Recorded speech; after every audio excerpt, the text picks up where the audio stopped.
Hello les One Pieciens, on se retrouve encore pour une nouvelle vidéo. Et aujourd'hui, on va parler du logo One Piece.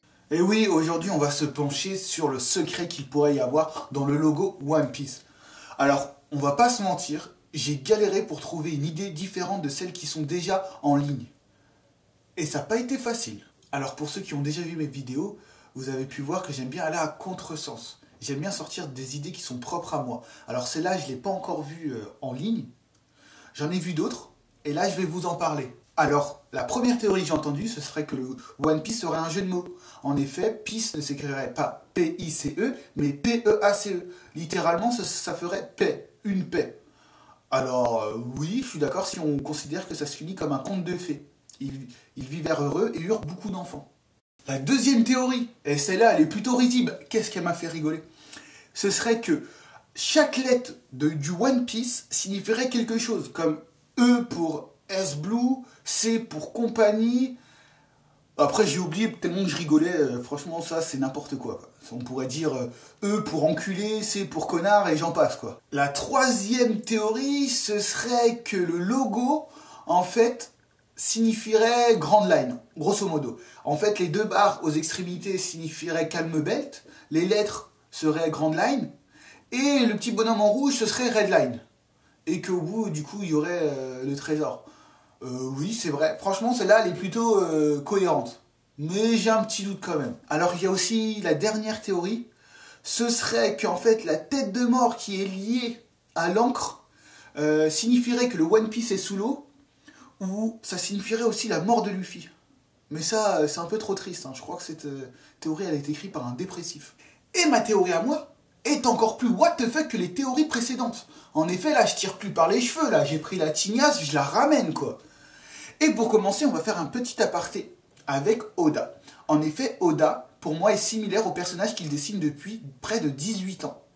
Il est aussi égoïste que lui. Il dessine pour lui et pour lui seul. On a pu voir qu'avec Duval, il nous l'a quand même bien mis à l'envers. Oda, pour moi, n'est pas un simple mangaka, c'est un illusionniste. Il arrive à détourner l'attention pour mieux nous la mettre. Et on va pas se mentir, hein, ça fait plutôt mal. Et du coup, c'est là qu'est né mon axe de réflexion. Pour commencer, je me suis intéressé au One Piece en général. On sait qu'à la mort de Goldie Roger, il a dit quelques mots, ouais, allez chercher mon trésor, je l'ai caché, blablabla, je paraphrase bien sûr. Cependant, il n'a jamais dit qu'il s'appelait le One Piece. Du coup, je me suis amené à penser à quelque chose. Et je me suis demandé si le One Piece n'était pas antérieur à Goldie Roger, qui n'était pas bien plus vieux. Et il y a quelques éléments qui sont assez vieux, qui datent d'une époque de jadis. Alors pour ceux qui ne savent pas ce que ça veut dire, jadis, ça veut dire très loin. Et ces éléments ne sont qu'autres que les poneglyphes et les armes antiques.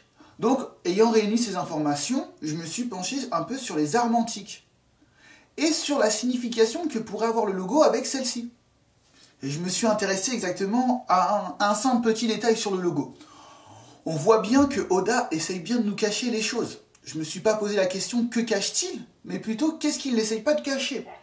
Et à partir de ce moment, on voit quelque chose qui ressort, qu'on trouve littéralement banal, mais en fait, ça pourrait avoir son importance. Et c'est tout simplement ce petit bonhomme, qui n'est autre que Luffy.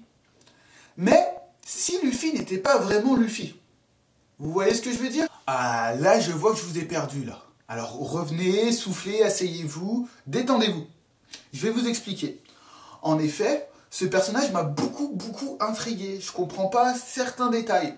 En effet, on peut pas voir les cheveux de Luffy, alors ça aurait pu être mis tout simplement. Et ce qu'on peut voir aussi, ce sont ses bras. Ses bras qui forment un cercle. Et je me suis toujours demandé pourquoi. Est-ce que ça avait une signification? Alors comme je sais que depuis l'île des hommes poissons, Shirahoshi n'est autre que Poséidon, je me suis penché sur les armes antiques et je me suis amusé à diviser ce personnage en 3 parties. Et j'ai obtenu 3 formes distinctes. En effet, elles m'ont fait penser un peu à quelque chose. Et ce quelque chose n'est autre que les armes antiques. En effet, on peut voir plus ou moins Pluton, Uranus et Poséidon. Mais pour ça, il faut bien regarder. Alors tout d'abord, qu'est-ce qu'on sait sur Pluton et Uranus? Alors Pluton et Uranus, ce ne sont autres que des dieux romains, mais ils ont leur équivalent en grec aussi, qui ne sont autres que, pour Pluton, Hadès, dieu des enfers, et Uranus égale Ouranos, le dieu du ciel. Alors pour la petite anecdote, Ouranos est le père de Cronos et aussi le grand-père de Zeus. Retenez bien ça parce qu'il y aura une autre vidéo sur les armes antiques et il y aura un petit lien avec ça. Donc restez bien concentrés sur ça. En effet, dans ces petits symboles, on peut voir que Luffy a les deux jambes collées. Les deux jambes collées pourraient ressembler aux jambes d'une sirène, plutôt à la queue d'une sirène. Et du coup, ça fait penser à Poséidon, qui n'est autre que Shirahoshi, une princesse sirène. Ensuite, je me suis basé sur la tête de Luffy, qui fait une sorte de rond et aussi un anneau autour. Ça peut ressembler à une planète, comme la planète avec Saturne qui a les anneaux. Et du coup, j'ai pensé à Ouranos, car les planètes, les étoiles font beaucoup penser au ciel. Et d'après la petite histoire d'Ener, on sait qu'il y a un peuple qui a vécu sur la Lune. Et en plus, cette planète s'appelait Bilka.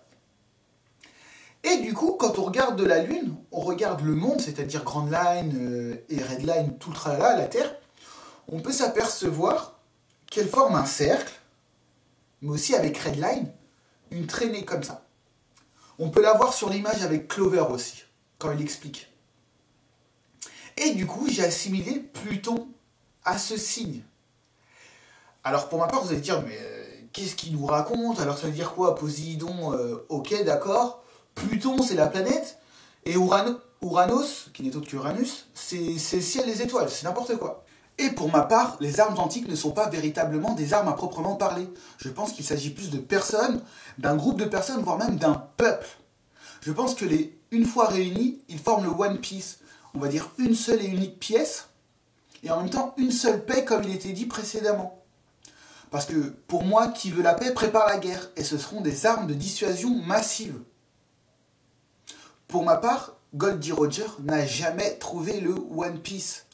Tout simplement parce que c'était un problème de conjoncture, c'est vrai. Je pense qu'il pouvait avoir les deux autres armes, mais pas Poséidon, car on sait que depuis un moment, c'est Shirahoshi, et à l'époque de Goldie Roger, elle n'était pas née. Et Otohime, elle-même ne parlait pas le langage des monstres marins. Donc dans une prochaine vidéo, on va parler des armes antiques du siècle oublié, et là, ça va être du lourd. Donc restez avec nous. Donc j'espère que vous avez apprécié ma vidéo, que n'hésitez pas à aimer, partager, à liker. Je l'ai déjà dit, mais c'est pas grave, likez, partagez. Partagez même avec des gens qui aiment One Piece et qui n'aiment pas. Faites-les kiffer. Moi, je me suis bien fait kiffer avec cette vidéo. Et n'hésitez pas à vous abonner. Bon, encore merci de m'avoir écouté. Je vous souhaite une bonne journée et à bientôt pour une prochaine vidéo.